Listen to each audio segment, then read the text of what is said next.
Hi, welcome back. It's Shirley, and I talk about DID. Today I'm going to talk about the 10 stages that I personally have gone through. Hang on a second, my computer screen moved. Oh my. Anyway, the 10 stages that I've discovered for my healing journey. I don't know about yours, but my healing journey has gone through some interesting stages. Um, and I found 10 of them. So the first one is suspicion that something is wrong. Maybe you know something is wrong, or you feel something is wrong, but you don't really know it because didn't you think everybody was like that? Everybody heard voices, everybody lost things and found things and was accused of saying things. Didn't you think everybody was like that, or you did, and had a bad memory? That's the way I was, and I knew from early childhood that something was different about me because my imaginary friends were more than imaginary friends, and I could hear them, but I thought everybody heard things like that. I didn't know until I got into therapy, which is the next stage, or the next step, which is step number 2 is discovery. Um, you discover through your, I'm sorry, I keep moving that.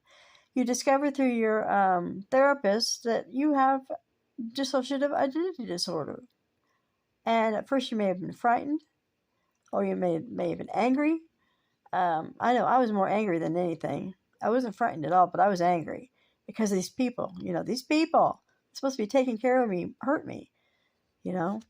Um, you begin the fusion process the first minute you walk into your therapist's office. That's one thing I put on I wrote an article about this. This is the one I'm reading off the computer screen. I will put the link to it below. Number 3 is chaos. You're frightened, you're angry, your headmates are interfering with your life. You have flashbacks and memories that come out of the blue like you're puking. That's the way it was with me. I mean, I felt that way, man. It was chaotic. And step 4 is grieving.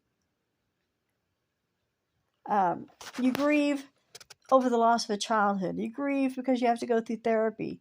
You grieve because these people didn't take care of you. You needed them and they didn't come.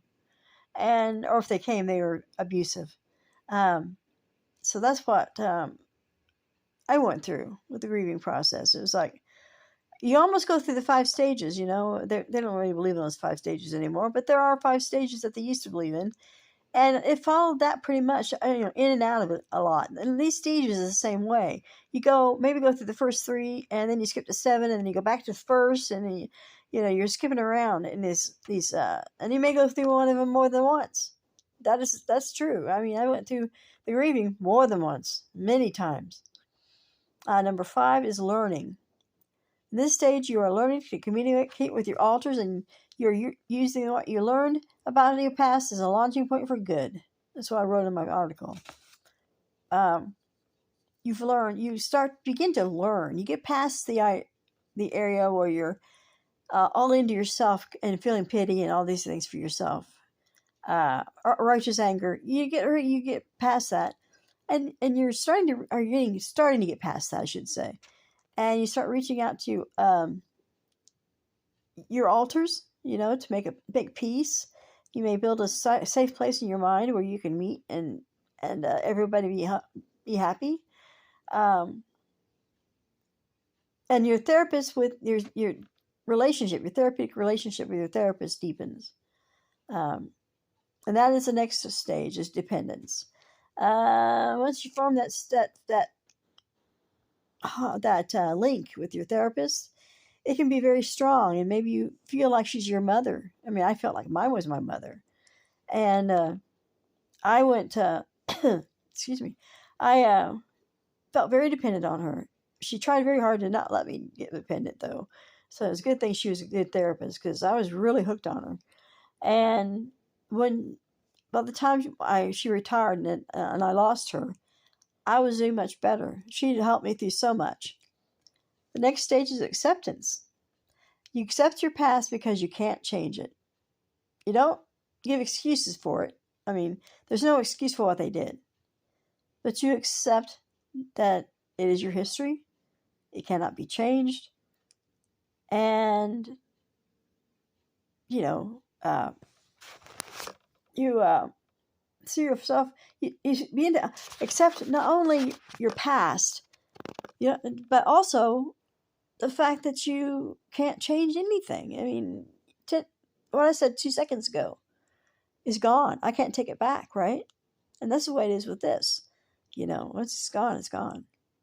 Number 9 is resolution.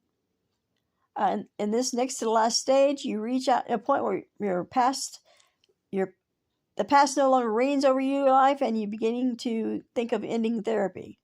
I've gotten to this stage. This is the stage we're really in right now, where I'm fusing, and I am really thinking about ending therapy. I mean, I've been in it for 30 years. Come on.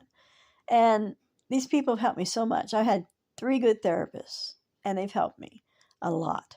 So, yeah. Number 10, moving on. Now, I've partially done this. You've finally worked through all the stages. You've remembered what you need to remember. Maybe you didn't remember it all, but that's not necessary. It comes to a point where, it's the same stuff, different day. And you're no longer hooked with your therapist at the hip. I was able to do that.